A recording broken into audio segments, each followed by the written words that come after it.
Hi friends, in our last video we have discussed Lang and Padol. Social divided language into four major ideas. The first one is sign and symbol, the second one is Lang and Padol, the third one is syntagmatic and paradigmatic, and the fourth one is synchronic and diachronic. In this video we are going to discuss synchronic and diachronic. Synchrony and diachrony are another binary pair introduced by Ferdinand de Saussure.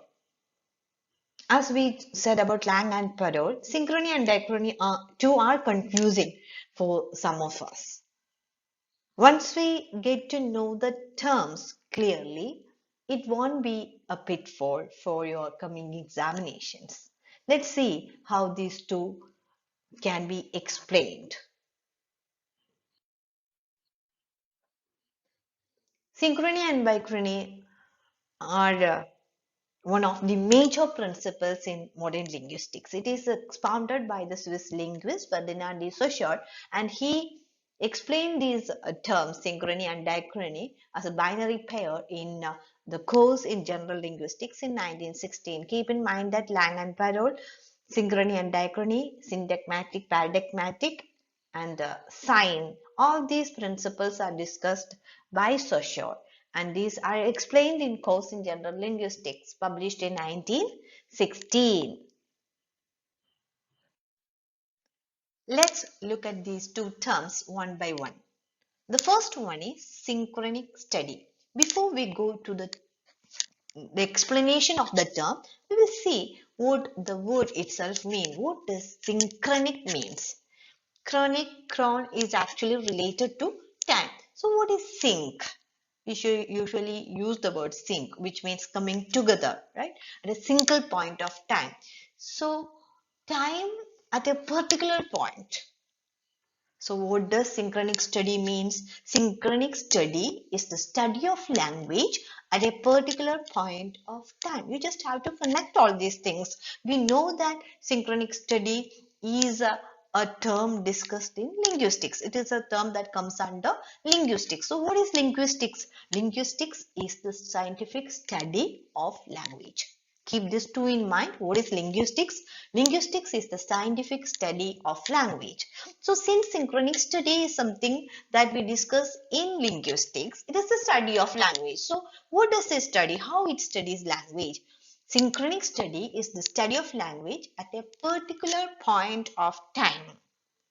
So synchronic, particular point of time. And what does they assume? The synchronic study states that language is static. It without any change. And they are not at all bothered about the history of language or the evolution of language. They just look at language, they just study language at a given particular point of time. So therefore focus of study is usually phonological, syntactical and morphological features. Phonological, they listen to the sounds, they work on the classification of sounds, the syntactic, how the words are related to each other. So they just study the present at a particular point of time. So just think that you are learning or you are analyzing language of the Old English, the language of Old English period. So you just look at the inflections of language at that particular point of time. You just look at the grammatical structures, the phonological features of Old English period. You won't look at how the all the English was before or after. So we are least bothered about the history of the language or the evolution of language. Here we have a pictorial representation of what we have explained in the last slide. Just look on to this slide. Here you can see Old English period and Middle English period divided with a line, right? So there is a point where the Old English begins to a particular point where it ends, and then begins the Middle English period, right? And it ends at a particular point of time. So when you go for a synchronic study, You just start where the Old English period begins and just stops where it stops. You won't follow, or you won't look at what follows or what actually was there before. So when you study, when you go for a synchronic study of Old English period, it is just about that particular point of time.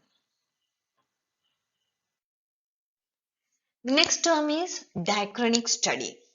So coming from synchronic to diachronic, you see a change. In synchronic, we are studying language of a particular point of time. And when you come to diachronic study, it actually looks at language through periods of time, through a span of time. If you are studying the language English, the history of English, the evolution of English, you will begin with the Old English period, you go to the Middle English, and from there we move on to the modern English, looking at the inflections, looking at the changes, the etymology, how the root of the word, how where it began, where it originated, and how it actually evolves with the language and the period of time. And you also go for a comparative linguistics. Multiple languages are studied. You just look on to French, and along with French, you compare the French language with the German language and see how these two languages evolved, how these actually influence each other, how words are borrowed. So all these things are studied in diachronic study. Diachronic study actually focuses on the history of language. Obviously, when you look at the evolution of language, we have to look at the history of language, right?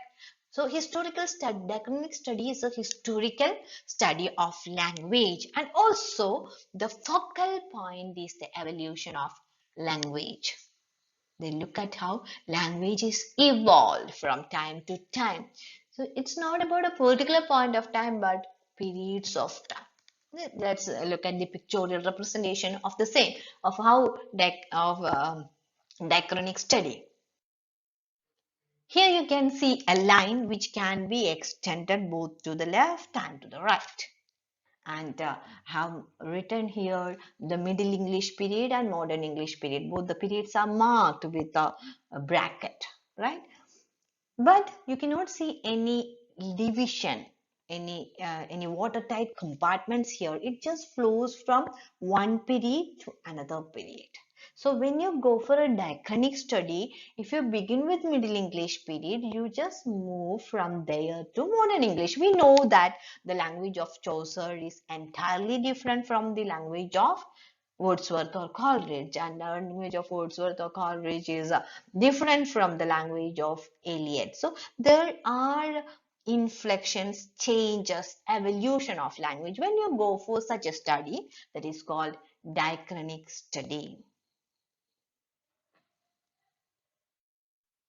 Now let's look at the expected questions. You have clearly understood what synchronic study and what diachronic study is.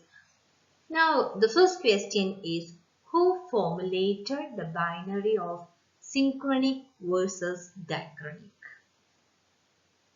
Who formulated the binary of synchronic versus diachronic?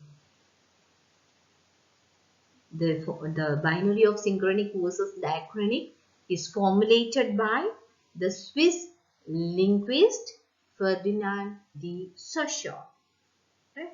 Look at the second question. The type of study which focus on the analysis of the systematic interrelation of the elements of a single language at a particular time is called dash. One thing you have to keep in mind about competitive examination is most of the questions will be simple in concept, but they try to distract you, they try to confuse you. So what you have to do is to look for key terms. This is actually a very lengthy question which actually can create a confusion in the reader.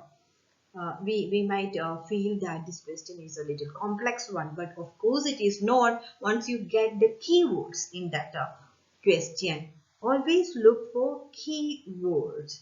We know that the type of study is a key phrase here, and another one is focus on language at a particular time. Single language at a particular time. We have enough cues here to get the answer, right? It talks, this particular study actually focuses on a single language and also a particular time. Such a study is called synchronic study.